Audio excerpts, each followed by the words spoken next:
ఒక కీలకమైనటువంటి వ్యవహారం ఎన్డీఏ పక్షాల సమావేశం. వాస్తవంగా సమన్వయం ఎన్డీఏ పక్షాల మధ్యన ఆంధ్రప్రదేశ్‌లో లేదు.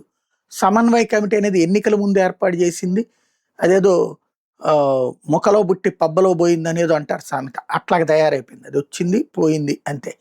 తర్వాతన జనసేనకి, తెలుగుదేశానికి విభేదాలొస్తున్నా, బీజేపీకి, తెలుగుదేశానికి విభేదాలొస్తున్నా, నియోజకవర్గాల స్థాయి సమన్వయం అన్నటువంటిది కూడా నోటి మాట తప్ప ఏం లేదు. ఎవరి పార్టీలో వాళ్ళు నిలదీసుకుంటున్నటువంటి సందర్భాలు వెంటనే వీళ్ళ మీడియా వాళ్ళ మీద పడిపోవడాలు ఇదంతా నడుస్తుంది.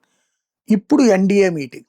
బట్ ఈ ఎన్డీఏ మీటింగ్ అలాంటి సమన్వయం చేసుకోవడానికా? లేదా రేపు మహిళా రిజర్వేషన్ బిల్లు జరుగుతోంది కాబట్టి దానికి మద్దతు ఇస్తున్నాం మేము ఎన్డీఏగా రాష్ట్రం తరపున అని చెప్పేసి ఆ క్రెడిట్‌లో తన వంతు పాత్ర, తన ముద్రేసుకోవడానికి చంద్రబాబు చేస్తున్న ప్రయత్నం అనేది రేపు తేలుతుంది.